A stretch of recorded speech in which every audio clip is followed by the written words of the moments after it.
No longer slumbering, the carrier required nourishment and a way to get out of his pod. His connection to the One interrupted. His feeding tubes severed. His teacher abruptly silenced. All that the carrier required now was a way out. To walk unborn nevermore into a galaxy full of life. To devour everything that his great master had deemed to be prey. The carrier was an uncreated form of death, for his initiators were themselves devout of life sparks. Those who appeared from under the blanket of creation, sullied, dirty, and broken by intent forms of unlife, whose supreme master was the One. Locked and well secured inside the cargo hold of a cloaked alien vessel, the pod which contained him shuddered, its metal cover bent by the carrier itself, strained and then returned to its previous form, for he was unable to find a way out. Yet, the awakened carrier still had some nourishment left for him by his teacher in the pod. Straining his unnatural force to such an extent took a lot from the carrier, and so, after consuming the last pieces, he again succumbed to slumber, dreaming, waiting, preparing. Long time no see and welcome back, ladies and gentlemen. Today we are reviewing Von Braun's Gambit by the Dark Knight. We've been following this series for quite a while now, and we finally get a chance to see what Earth is like in this alternate universe. But first we must address some well-laid plans and recap some things that happened in the previous book.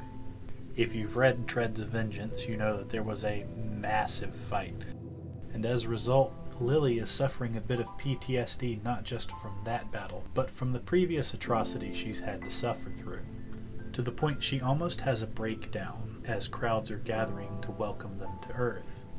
There's also the younglings that Dozin wants to induct into the Morale Officer Corps, one of which he's brought with him, who is the most unfortunate little gun repair girl with no eyes, who is promptly healed before being introduced to the higher-ups.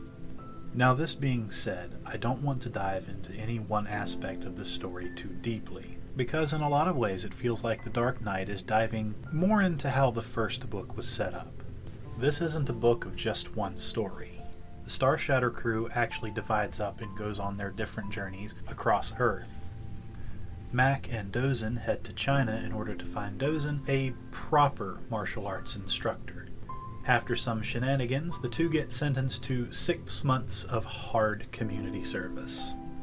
Lily, Elric, and Vasilisa take their Asgardian friend and crewmate to Midgard in order to seek help to revive him from the previous battle. This leads them into a lot of intrigue in the world of Asgard, which has recently gotten GNet access and has experienced a large amount of addiction among the youth. The more Lily digs, the more there is to find and the more problems that come about. Awesome, our little fly hamster friend, happens to have the darkest story in this particular book.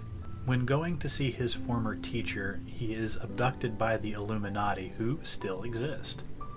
And unfortunately, the story for that is not YouTube friendly at all. Needless to say, trauma is starting to become rather a trend on the Star Shatter. Kat is recruited into a stormtrooper training facility in the Congo, where she is quickly recruited to join in a diplomatic effort with the Vaughn, who have come to seek peace, even though it seems very clear that the Earthlings do not wish to seek peace with this particular race of murderous, experimenting slavers. If you read the first book, you are very familiar with the Vaughn and their really awful medical experiments. Boris and Kira end up getting into a fight with an army of ghosts in Boris's hometown. This leads to an interesting exploration of power dynamics and how certain things can hurt other things in this particular universe. And lastly, we have Anitsa himself, and it is his story from which we get the name of the book. The captain, ever a man who is intrigued by mystery, decides to follow the trail of the elusive Von Braun, the rocket scientist from the Great War. Through this, he discovers a strange coin with a hole in the center, a secret room in Von Braun's base, and decides to participate in a race of old tech cars, basically old kerosene cars, that's done among the rich, and the grand prize being a notebook from Tesla, which has another strange connection to von Braun. Each of these stories feel like they could have been a book in and of themselves. They are very detailed and all culminate in the final story where the whole crew gets back together after their assorted adventures. If I sound vague, it's because there's not much I can say about any one story that won't ruin some aspect of the other stories. There's a lot going on here, and it's setting the stage for a much bigger story coming up, it seems. And this makes sense. The Star Shatter crew has been trained and cohered, and they have been blooded. They are now heroes of the Terran monarchy. They have established themselves, and now it is time to see just how grave a threat they have been put into this universe to face. If you've enjoyed the Star Shatter series up to this point, you will definitely enjoy this addition to the book, as it seems to be setting up for the much bigger world to come and much bigger events to come.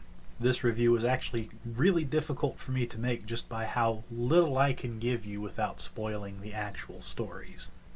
The stories themselves actually seem to be getting a little bit darker, but I like my books like I like my chocolate, as dark as I can possibly get it, with a little bit of a bittersweet ending.